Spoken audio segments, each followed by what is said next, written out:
week, another Dundalk meeting. Well, midweek one this week. Yeah, me, Dean, and Alan's going to be joining us now in about 2 or 3 minutes. Yeah, what's the crack, Dean? How are you? Good, Ryan. Glad to be back for another week of Dundalk. Because I tell you what, the other meetings don't be too kind to me. So I'm glad to have Dundalk back. I'll tell you what, we have serious success Dundalk anyway, don't we? Well, we done well last Friday night. For anybody that watched the video, there was I think there was over 160 views or something on the video, which was brilliant. We would love some more, so do like, share, subscribe, share with your friends, whatever. We had 4 winners last week, all good prices. We had 2 each ways placed. 25 to 1 shot that was second, beat a length. Connor Hoban, which was your selection then, which was third at 11 to 1, so 2 each way, good values. Then we had the nap of the night, Masalai land 5 to 2. He got one on something like 11 to 8. Benavente won, Tartlet won, although the favourite was pulled out of the race, so there was a big rule 4. And I'm still getting 5.5 to 1 with the rule 4. And Alan had Drakensberg, so we had plenty of success. And the last couple of weeks we've been operating at just under a 50% one rate, and obviously a lot higher than if you include the placed efforts there. So I have to say I'm happy with how things are going. Yeah, I'll tell you what, we're absolutely flying at the Dundalk. It really shows where our favourite track is anyway, doesn't it? Yeah, well, that's it. If you listen to people talking, some of them see them professional gamblers and that, that do them interviews, they'll always say that their one piece of advice that they'll give anybody and punters is, pick a track and stick to it, because it's far easier for us to look through form at Dundalk than to try and pick out a jumps meeting that's happening at 2 or 3 different tracks, maybe once a week or whatever. Whereas if you're playing the same track every week, it's going to be the same horses there for the Winter Series, so it's easier to keep track of how it's going. And I think that shines through in our results, really. Yeah, that's it, 100%. We're seeing the same horses go week in, week out, and we're getting lines of form in there and whatnot, and it's really working out for us, in fairness. Yeah, anyway, we were talking about Hollywood Bets Punters Challenge last week, Dean. I've seen a few people actually in the comments and just through general message us and say that we're getting involved, which is absolutely fantastic to see. We weren't in the top 10 last week anyway. I think I finished around 35th or something like that. Alan was above me anyway. He was, I think, maybe the top 20. And yourself, you were somewhere around there anyway. Oh, I lost count on how I don't. Yeah, but yeah, that was brilliant too. And again, if you're playing again this week, make sure to message us and let us know in the comments below. See how you are getting on with it and if you enjoy it. Yeah, Dean, anything else before Alan comes on? I just think it's really interesting to play. At the end of the day, first prize, normally they're €125. If you stake a €10 bet that you can win the cash prize. If not, that goes to charity. It's not often that things are, you can get the chance for that every week. We play for charity, me and you, just in the odd case that we do win it, because if it does happen to be a one-on week for one of the 2 of us, it's more than likely we've backed the winners anyway during the night. So, trying to do a wee bit for somebody else, especially in times like this, every little helps, I suppose. But no, I think it's really, really good. Saying that, I haven't got anywhere near the top of the table yet, but you've won it. So I've won it, yeah. And the one thing I won it. They do encourage people to put an effort into making sure people kind of gamble responsibly as well, which is good. You're not, they're not encouraging it that you have to bet. You can still play along even if you don't have a bet with them, So it's pretty good and interesting. Yeah, no, I know plenty of people that are playing it for charity and they're just happy to get involved and something to watch at the Dundalk as well. Yeah, we'll get straight into the video then. We'll get Alan on and we'll start in with race 1. Race 1, it's the 220, it's Claimer, so we're 7 furlongs. There's 3 I like you myself, but Alan, we'll start with you on this. I'm kind of going left field a bit with this card. Coming through for Jack Davis and Colin Keane. Now, this horse is interesting to me, just the fact he's dropped back to 7 furlongs from a mile and 2. He finished 5th at Tonkinese in his last run.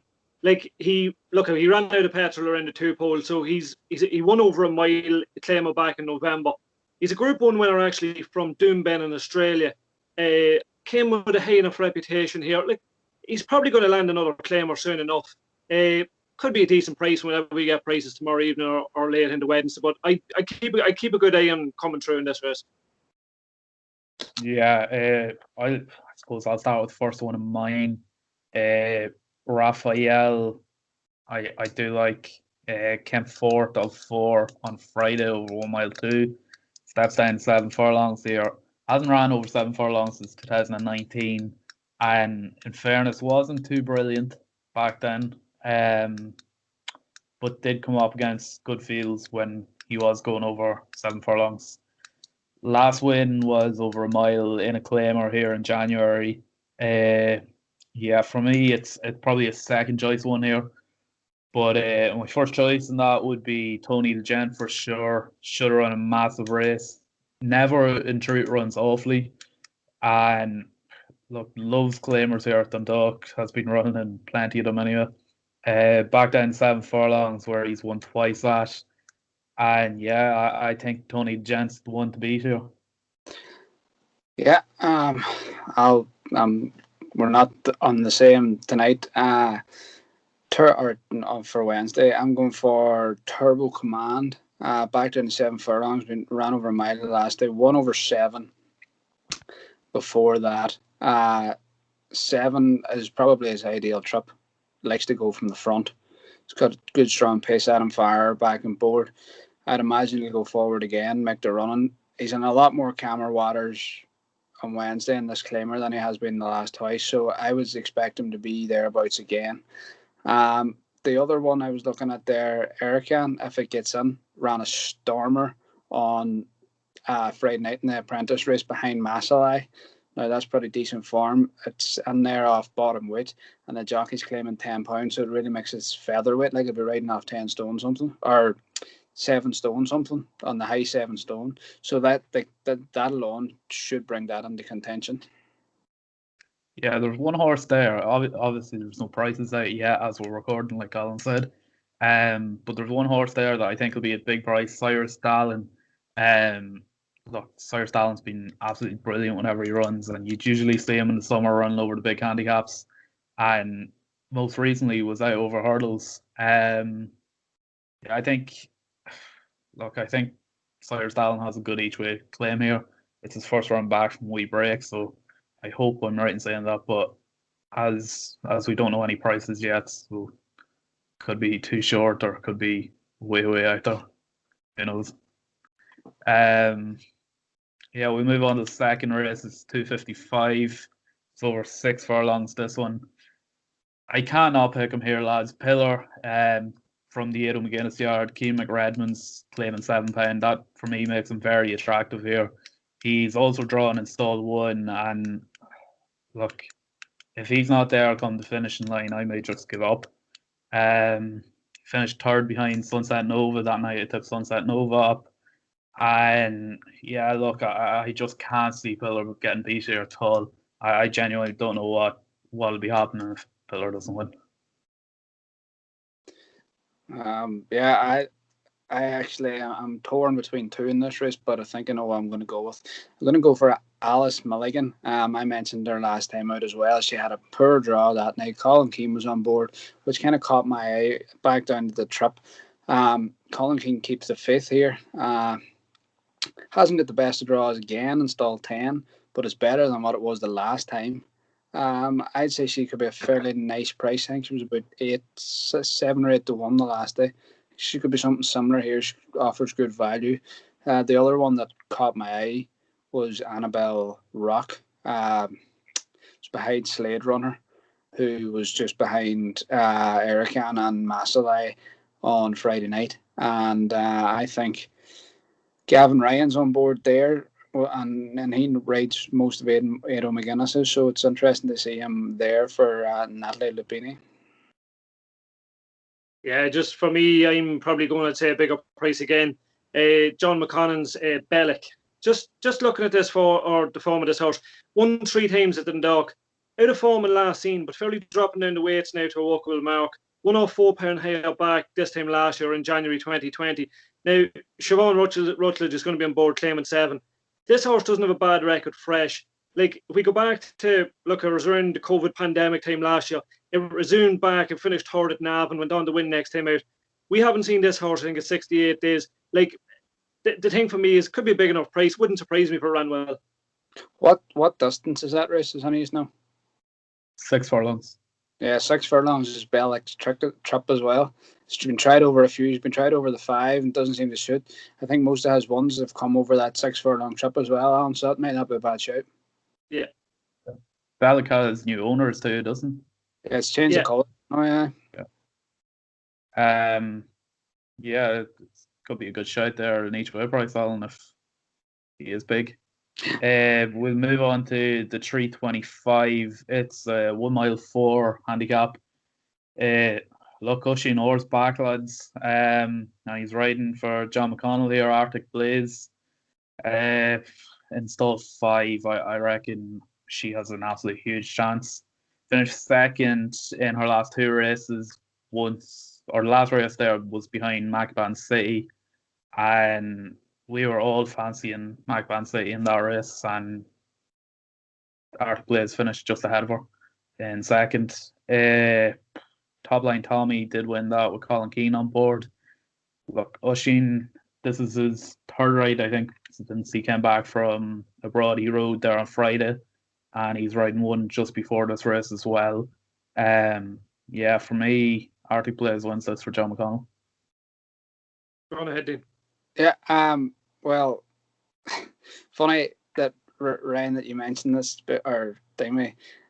I have 3 horses picked out for this race, and I am covering one. You took the other, Ryan, and Alan, you've got the other one, so I don't think we could be far wrong with this. I'm going to go for Lady of Luxury. I think it has the strongest form in the book. One off a rating of 46, I think it's off 51 now, so it's only gone up £5 for a victory and a 3rd placed effort. Likes the distance seems to be, course and distance seems to be ideal for it. Got a nice enough draw over this trip, so I'd be very confident she would bang there again come the finish. Yeah, the other one, I'm a massive fan of this. Do You Think So? I put up Pineapple Express the last night when Do You Think So just nailed it on the line. But if you just watched this race back a couple of times now, if you looked at it, Chris Hayes was at this a long way out, galloped all the way to the lane. Like, it was given plenty to do and got up and won. Very, very unexposed in the all weather. Like, it's gone up £5. I don't know if any of you have seen as well. There was plenty of images or videos of the owners cheering it on that night, and they got it. Yeah. They got it up. They got it up. They called it home. So it'll be best of luck to them again. But I'd say I wouldn't be surprised if this horse follows up. Yep. Yeah. You want to say something there, Dean?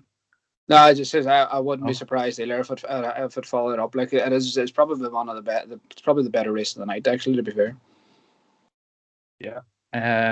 Should we move on to 355? It's over 1 mile 4. Again, another 45-65 handicap.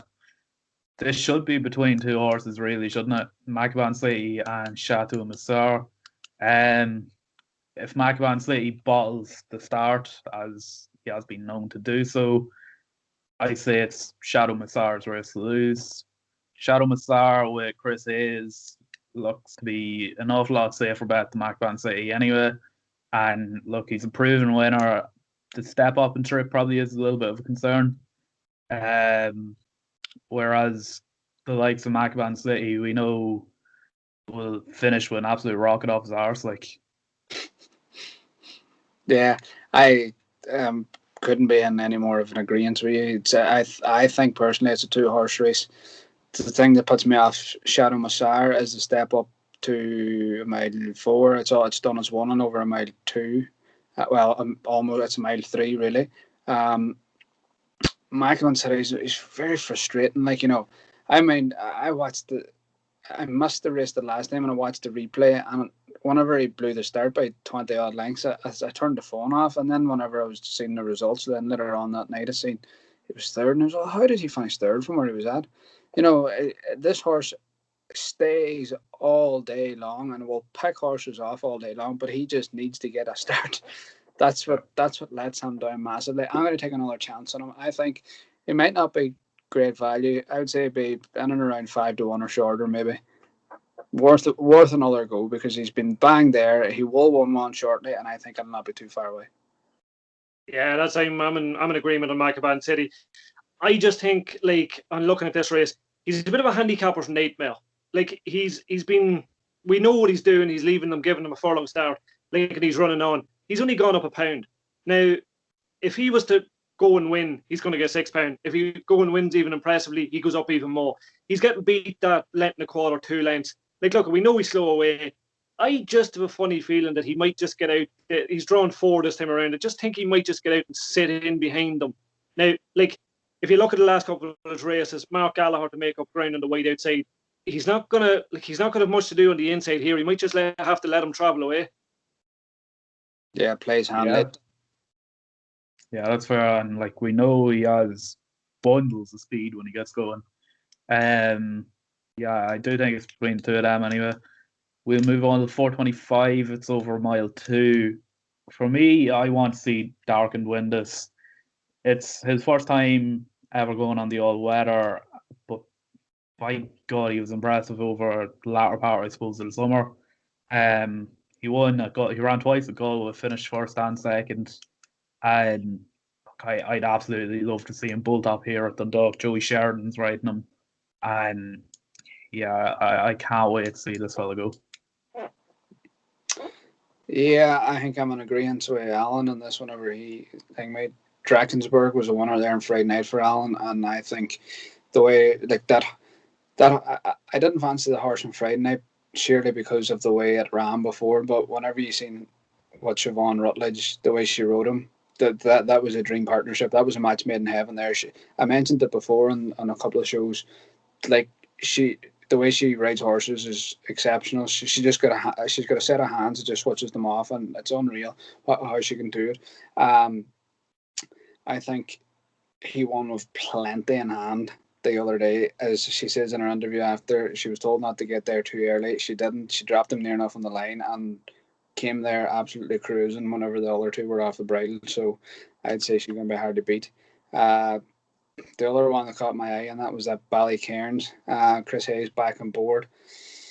Been closely matched with Chateau Massar, so that might give you a bit of a line into that race. This horse has been unlucky in the last couple of starts. But he's definitely one to keep an eye on Doc. He probably will win one of these shortly, but I think Drakensberg has probably got too much in hand at the moment. Yeah, I'd be agreeing with Dean just on Drakensberg. As Dean said, I selected this on Friday night. The slight negative or slight worry I might have is it's dropping back to a mile and 2. I did say though that this horse travels well. Like, look at Sister Eliza hit the front the other night, and it was a matter of like kid gloves from Siobhan just to quicken up alongside and go on and win going away. Like, look, we're looking for strong pace here. £6 penalty. She probably is well in, and there's no doubt Tony Martin is looking to get the win again as soon as he can. The drop back and trip. Look, we're going to need a strong pace in it. So Drakensberg for me, but again, should win. Yeah, and you most likely will get that strong pace because Ballycairns is more than likely going to go out to the front and try run them into the ground. Yeah, he has a couple of times tried to run them under the ground and just been caught he's always been up early with the pace, so there should be a pace on. Yeah, and the fact that Drakensberg has won now over a mile and a half, a strong pace over a mile and 2, probably will be the one staying on. Yeah, that's fair, lads. We'll move on to 455. Blackstone Cliff for me won on Friday night. Being likes of Adventure and Gormanstown, up £6 for that. But Siobhan Rutledge is claiming £7, so that is a huge help in fairness. I can't see anything here to challenge very much.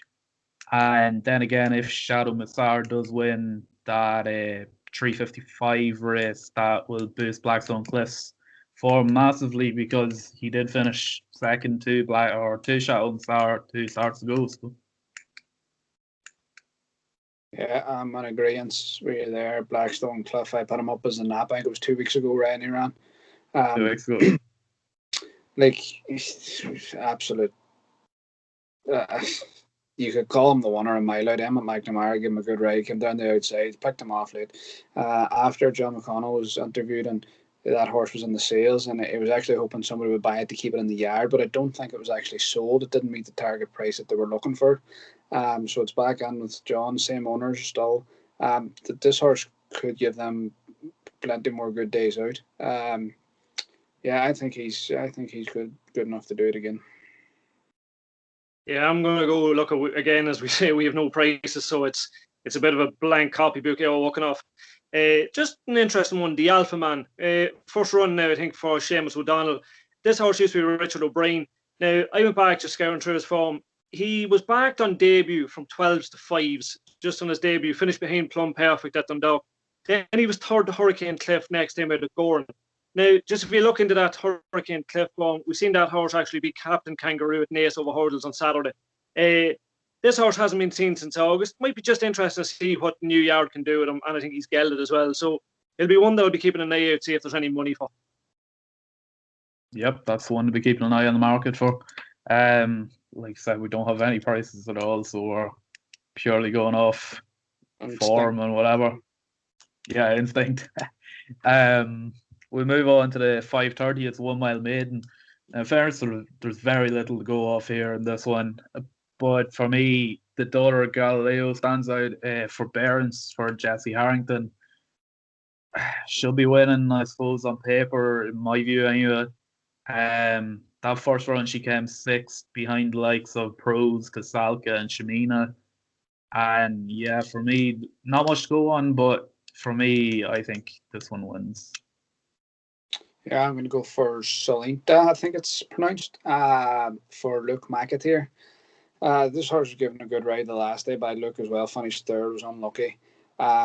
I mentioned it, I think, last week on the show. Luke McAteer is a great jockey for riding from the front. Like, he sets great fractions. I think that's what they're more than likely going to do again here. They done it the last day, but I can't see much being able to get to her from an easy lead, if you know what I mean. So I'd be happy enough to play him or her, sorry, whatever. Yeah, I'm just going into that race as well, Dean. I'm going with Medjool Angel. She was fourth at 100 to 1, just behind. She was actually behind Sienna Lady, but Sinnant ran in that race. She was pushed along over 2 out, stayed on steadily now. Look, likely to learn plenty from the same owners as Ballycanes. So look, they might be in terms of looking for a double in the night. Just interesting, maybe Chris Hayes stays on board. That was a mayor's maiden. Look, this is open maiden class, so different. She'll have to step up again, but could be a big enough price. Yeah. Should we move on to the final race, lads? It's a mile handicap. For me, Star Harbour is deserving another opportunity here.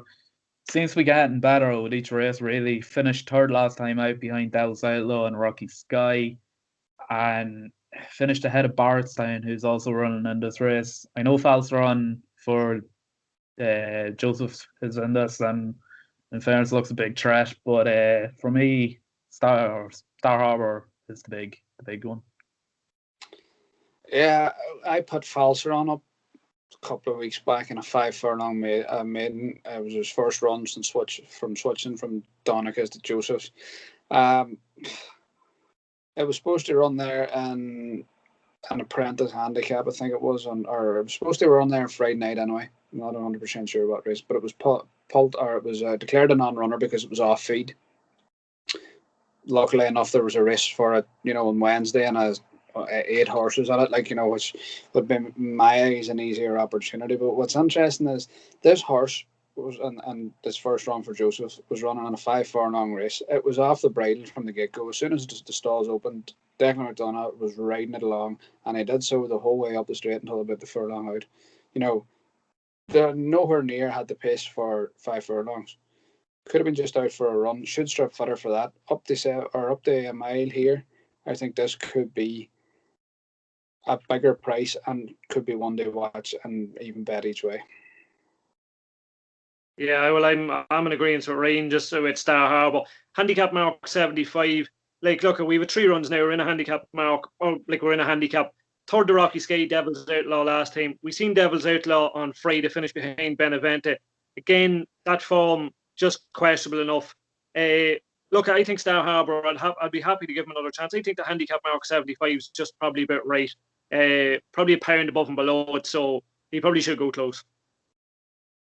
Yep, 100%. Boys, nap next best each way. I know we don't have prices, but sure, we might as well knock one out anyway.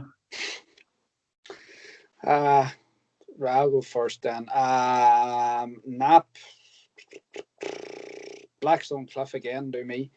Next best, I'll go for Alice Milligan and an each way shot of